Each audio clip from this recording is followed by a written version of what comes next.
Assalomu alaykum. Bugun salat beradigan kunimiz ekan. Salatimizga broilerni yemidan qo'shaman degandim. Bitta akam yozgan ekanlar.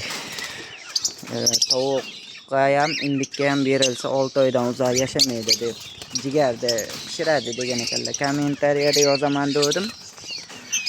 Qandaydir tushmadi javobim. Shuning uchun video orqali javob yozyapman.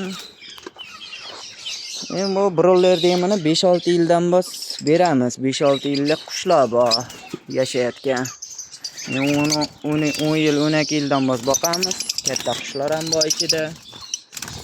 5-6 yildan bos yashayotgan qushlar ham bor. Biz katta parani sotmaymiz-da, yaxshi bola berib tursa, bolalardan sotamiz xolos. Keyin tovuqda ham kuzatmaganman. Dakanga beraman men. Dakan boqaman. Bitta dakanimizda ham bu yil 6 ta yutdi. $1000 sotilmadi. Oxirgi ikkitasi zo'r xo'rozlarga tushib $1000 sotilmadi. Kuzda oxirida 2 yoshga to'ladi o'sha ham. Ya'ni umuman bildirgan yo'q. Endi u bildiradi. Kalsiyni kamaytirib yuboradi. Tez o'stirgan nevaziga kalsiyni kamaytirib yuboradi. U dakanga ziyon xolos-da. Endi jigarni pishirganda bozorda tovuqni jigari sotilmasdi. Endi buni beringlar deb maslahat bermayman. Men shuna beraman. Broilerni yemidan qo'shaman. Salatga hammasi zo'r edi. Tez bolani olib chiqadi, tez katta qilib.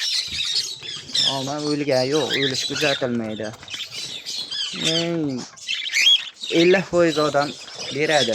100%, 70% demayman, 50% odam broilerni yemidan qo'shadi qushlarga. Shunday yaxshi katta qiladi. Kimda qanaqa savol bo'lsa, javob beraveramiz. Qo'limizdan kelgancha. Bizni narsamiz mana broilerni yemi bor. Ichida u narsa ikkadagi broilerni yemidan qo'shib beryapmiz. Endi e'tibor bermaysizlar, shunaqa qilib changallab tashlayman doim. Mana qushlarimiz yaxshi holatda. Mashlar ham 8 oylik, 7 oylik bo'lib qoldi. Oldi tuxum qo'ydi. Bular 6 oyda tuxum qo'yadi. Inilganim tuxum qo'ydi. Bular endi qishda sinamoqlikqa bola olaman deb tejayapman. Maladoylar. Mashlar ham yoshligidan broilerni yemini yeb katta bo'lgan. Birattasida nafas olishida yo tushida nuqsoni yo'q. Endi jigar tugagandan keyin betida bilinish kerak baribir. Nosog'lomi yo'q, xudoga shukr. Like bosib obuna bo'lib qo'yinglar. Bizga poddeska bo'ladi. Kimda qanaqa savol bo'lsa, javob berishga harakat qilamiz. Endi kommentariyada javob bera olmasak, video orqali javob beryapmiz. Chunki kommentariyada ba'zida yozib bo'lmayapti. Yozsa ketmayapti, to'g'rirog'i.